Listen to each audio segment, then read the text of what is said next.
जो हमारी Himawari Uzumaki है, नारुतो उज़ुमाकी की बेटी, मतलब हमारे नारुतो के मेन प्रोटैगनिस्ट की बेटी जो है, उसका डायरेक्ट कनेक्शन ओत्सुकी से है। कैसे, ये जानने के लिए वीडियो में बने रहें।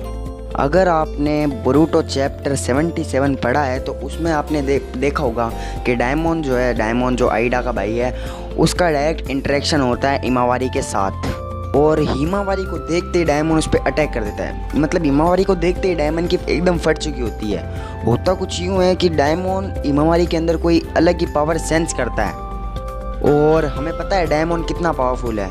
उसने लिटिल कोनोहा विलेज में बोला था कि इस कोनोहा विलेज में मुझसे पावरफुल और कोई नहीं है, और उसकी एबिलिटी भी मतलब एकदम ब्रोकन एबिलिटी है ब्रो। जैसे अब किसी ने उस पर राशिंगन मारा तो राशिंगन घूम के आके जो यूज़र उसको राशिंगन मार रहा है उसको ही लगेगा ब्रो। डायमंड का कुछ लॉस नहीं होगा, उसको कुछ करना ही नहीं, मतलब उसका चाकरा भी यूज़ नहीं होगा इस चीज़ से, वो डायरेक्ट उसको जाके वापस उस यूज़र को लग जाएगा। अब इतनी ब्रोकन एबिलिटी है ब्रो, तुम क्या ही बताऊँ मैं तुम्हें इसके बारे में। और जब डायमंड हिमावारी पे अटैक करता है, वो आगे बढ़ता है, लेकिन बोरुटो उसको रोक लेता है, और वो हिमावारी को बोलता है कि हिमावारी तुम्हारे लिए तो एक आसानी से इसको तुम डॉच कर सकती थी, लेकिन तुमने क्यों इसको डॉच नहीं किया। हमें पता है हिमावारी अभी कोई शिनोबी नहीं है, वो शिनोबी एकेडमी में है, पर वो अभी नहीं बनी है शिनोबी ऑफिसली, और उसके अंदर कोई पोटेंशियल अभी पता है, वो डायमंड बता रहा है कि उसके अंदर बहुत ज़्यादा पोटेंशियल है कुछ। अगर तुमने बोरुटो की ओपनिंग 10 देखी है, उसमें हम देखते हैं कि हिमावारी को कुछ गुंडे, मतलब कुछ लोग होते हैं जो किडनैप कर लेते हैं, और वो किस लिए हिमावारी को किडनैप करते हैं, उसकी पावर की वजह से। ऑब्वियसली ये फोर्स शेडोइंग है भाई, बहुत गलत लेवल की फोर्स शेडोइंग है ब्रो। और वो एपिसोड तुम्हें याद होगा जब नारुतो उसमें होकागे बनने वाला था, उस एपिसोड में जब नारुतो होकागे बनने के लिए जा ही रहा था, तभी हिमावारी और बोरुटो के बीच में लड़ाई हो जाती है, और बोरुटो हिमावारी को किसी चीज़ को लेकर गुस्सा दिलाता है, और तभी हिमावारी अपना ब्याकुगान एक्टिवेट करती है और बोरुटो के ऊपर एक पंच लैंड करती है। मतलब वो नहीं होता लैंड, नारुतो बीच में जाता है, और जब वो पंच नारुतो के ऊपर लगता है, जब वो नारुतो को टच करता है, तो नारुतो के साथ साथ कुरुमा भी नॉकआउट हो जाता है ब्रो। तुम सोच सकते हो कुरुमा कितना पावरफुल बीइंग है, वो मतलब सुसानो को टक्कर दे रहा है सास्के के, और वो एक पंच के अंदर नॉकआउट हो गया। अब तुम सोच सकते हो हिमावारी की कितनी ब्रोकन पावर हो सकती है और किस लेवल की फोर्स शेडोइंग है। और तुम्हें पुराना वाला नारुतो याद होगा, उसके अंदर चुनिन एग्जाम हुए थे, जब नेजी वर्सेस नारुतो की फाइट हुई थी, उसमें नेजी ने कितने चाकरा पॉइंट पे अटैक किया था नारुतो के, तब भी नारुतो बेहोश नहीं हुआ था, और हिमावारी ने लिटरल एक शॉट के अंदर नारुतो को बेहोश कर दिया। अब तुम सोच ही सकते हो ब्रो। और हिमावारी को ये पावर कैसे मिली, इसके पीछे कई सारे रीज़न हो सकते हैं, और 2 रीज़न जो मुझे सबसे बढ़िया लगे, मैं उनके बारे में बात करने वाला हूँ इस वीडियो में। और ये 2 रीज़न इशारा करेंगे कि हिमावारी के पास या तो गॉड ऑफ ओत्सुकी शिबाया ओत्सुकी की पावर है, या फिर जो हमारी कागुया ओत्सुकी है जो अर्थ पे आई थी बहुत पहले, और उसने ही मतलब उसकी वजह से ही क्लैंस वगैरह बने, और उसकी वजह से ही सब क्लैंस और उचिया उजुमाकी वगैरह बने, तो उसकी पावर है। तो चलो वीडियो में इसके बारे में बात करते हैं। देखो, नारुतो के पास किसका चाकरा था, ओत्सुकी हागरोमो का, जो कागुया ओत्सुकी का सन था। और हमारी हिनाता योगा के पास किसका चाकरा था, हागरोमो के भाई ओत्सुकी हामुरा का। और अगर हम नारुतो और हिनाटा के चाकरा को मिलाए तो हिमावारी के पास दोनों का चाकरा है, नारुतो का भी हिनाटा का भी, तो इनडायरेक्टली हागरोमो का भी और हामुरा। और अगर हम हागरोमो और हामुरा का चाकरा को मिलाए तो किसका चाकरा बनता है, कागुया ओत्सुकी का।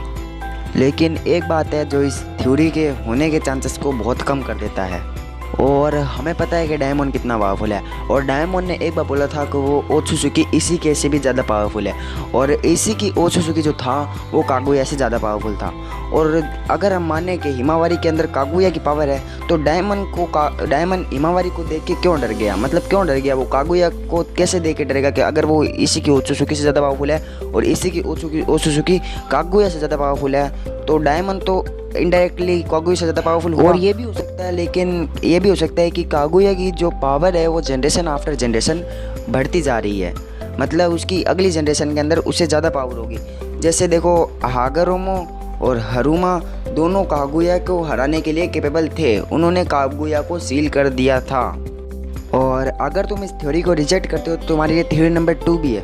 और हमारी थ्योरी नंबर 2 ये कहती है कि हिमावारी के पास जो पावर है वो शिबा या ओत्सुजुकी की पावर है, मतलब गॉड ऑफ ओत्सुजुकी शिबा ओत्सुजुकी की पावर है।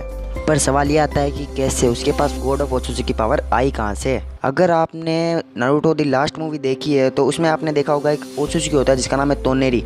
वो किसी कारण हिनाता से शादी करना चाहता है, पर इन दी एंड हिनाता उसको छपरी बोल कर वहाँ से निकल जाती है।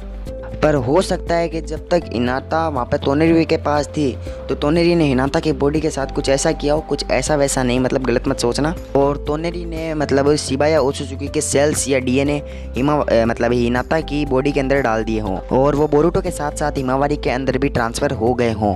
और हमें पता है कि जो आइडा और डायमोन है वो भी ओत्सुजुकी गॉड मतलब शिबा या ओत्सुजुकी के डीएनए या सेल्स से बने हैं, उन्हें आमाडो ने क्रिएट किया है। और क्योंकि आइडा और डायमोन को आमाडो ने साइंटिफिक तरीके से बनाया है, मतलब उसके पास मतलब कोई रियल डीएनए शिबा ओत्सुजुकी मतलब गॉड ऑफ ओत्सुजुकी का उसके पास रियल डीएनए नहीं था, उसने साइंटिफिक तरीके से उसको हासिल किया है। और जो हिमावारी के पास है वो एकदम रियल डीएनए है, तोनेरी के द्वारा दिया गया एकदम रियल डीएनए है हिमावारी के पास, वो मतलब किसका शिबा या ओत्सुजुकी का सेल, और एकदम रियल है।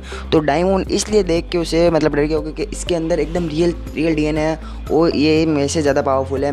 इसके डायमोन के अंदर आर्टिफिशियल है लेकिन हिमावारी के अंदर रियल है, क्योंकि डायमोन को और हिमावारी के अंदर मतलब ओरिजिनल है।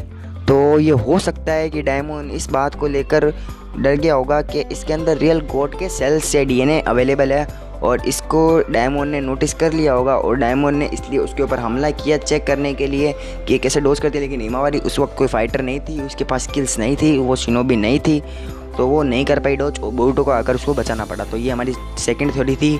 तो दोनों थ्योरी में से आपको जो पसंद आई वो नीचे कमेंट करें, और वीडियो को लाइक भी कर दो और चैनल को सब्सक्राइब कर दो ऐसे एनिमे कंटेंट पाने के लिए। तो मिलते हैं आपसे नेक्स्ट वीडियो में, तब तक के लिए goodbye, till and take care and don't forget to subscribe, like, share. Bye bye.